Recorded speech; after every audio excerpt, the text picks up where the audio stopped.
Hey guys, Phil here, playing Animal Crossing New Horizons. I've seen some questions throughout the community about how to make money with time travel.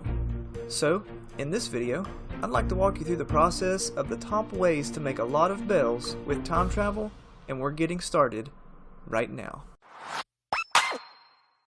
If you're an Animal Crossing fan and want to learn more secrets, tips, and tricks, then be sure to subscribe to my channel. Also, follow me on Twitter, Instagram, or Facebook. I've got the links for you down below. Alright, for the new players, let's briefly cover how to properly time travel with Animal Crossing New Horizons. I'm going to run through this very quick. Step number 1 is you save your game and close the game from the Switch's home screen. Step number 2, you're going to go to System Settings, System, then Date and Time. And then step number 3, turn off Time Auto Sync, and then from there you can adjust your date and time. Gaining interest on your money in the game is the same as gaining interest on your money in real life.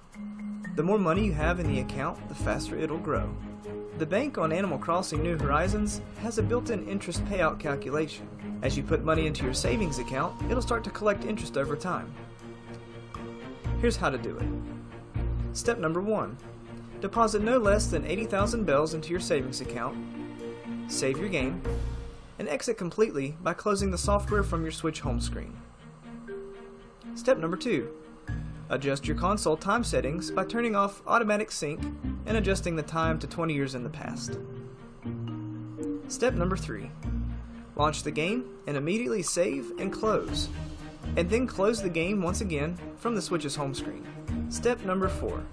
Adjust your console time settings once again by time leaping forward 20 years, or you can turn automatic sync back on. And then step number 5 is launch Animal Crossing New Horizons and look in your mailbox. You will have received a letter notifying you of almost 100,000 bells worth of interest.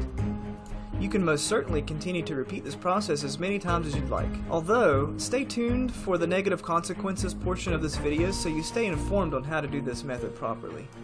So I know that time traveling is a pretty touchy subject in the Animal Crossing world. I personally don't have a problem with it. I don't see there being that big of a deal. But give me some feedback. What do you guys think? When you find a small glowing spot on the ground, you'll dig it up and find 1,000 bells. You'll rebury it and it produces a small money tree sapling.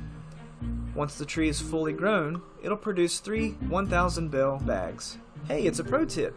So once you bury the money and you have a little tree sapling, you can actually dig that right back up and place it somewhere of your choice. You don't have to actually leave it there in the ground. I recommend planting 10,000 bells, and here's why.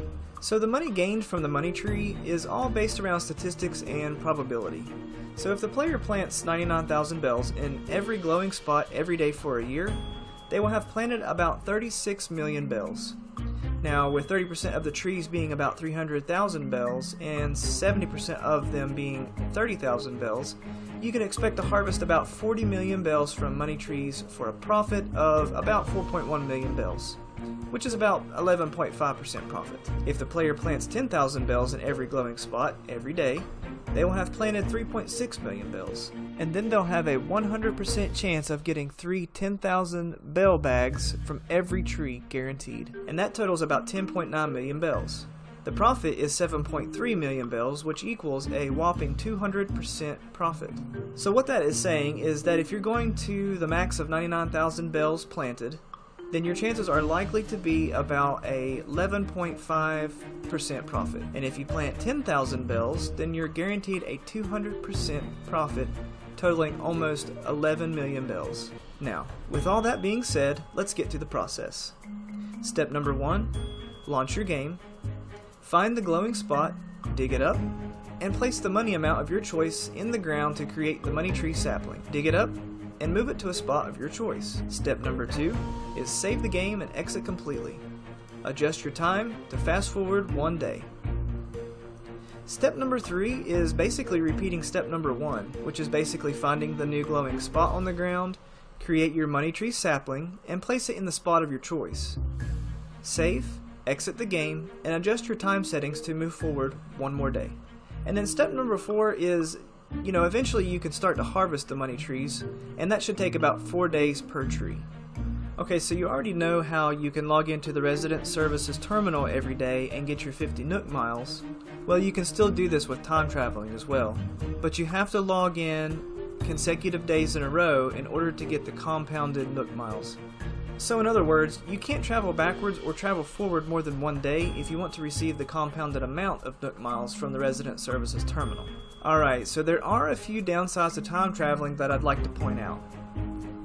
Number one is the fact that there are going to be weeds everywhere.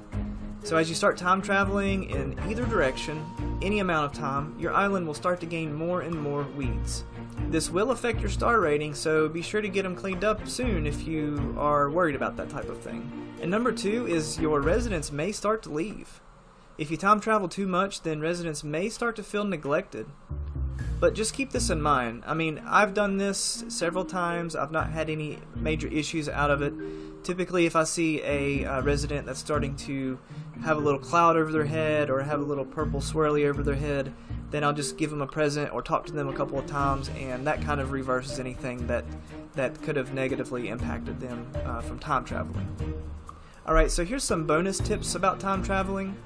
Number one is that the fact that you can skip ahead to different seasons, but you can't skip ahead to the various events or holidays. Nintendo's actually is releasing these events such as like Christmas and New Year's Day with patches. So unless you have the patch applied, you can't actually skip forward to that event. You can only skip forward to the Christmas season with the snow and the Christmas lights on the trees and things like that. And number two is absolutely whatever you do, do not time travel with turnips. If you time travel backwards, they'll spoil, and if you time travel past the next Sunday, then they will definitely spoil. However, I will say that you can most definitely set your Nintendo Switch date to Sunday. You can buy turnips on your home island and then travel to someone else's island to sell them, as long as that other person's island is not on Sunday. And number three is there's a lot more to time traveling that I didn't mention in this video, because this was geared more towards making fast money. However, there are a few other things that you could do each time you time travel, such as mining your rocks for resources, fruit gathering, you can check your Able Sisters or Nook's Cranny shops for new items, or really anything else that you would do on a normal day. If you've enjoyed this video, then be sure to please the YouTube algorithm and smash that like button. And so you're notified of more videos like this, be sure to subscribe to my channel. And don't forget, follow me on Instagram, Twitter, and Facebook.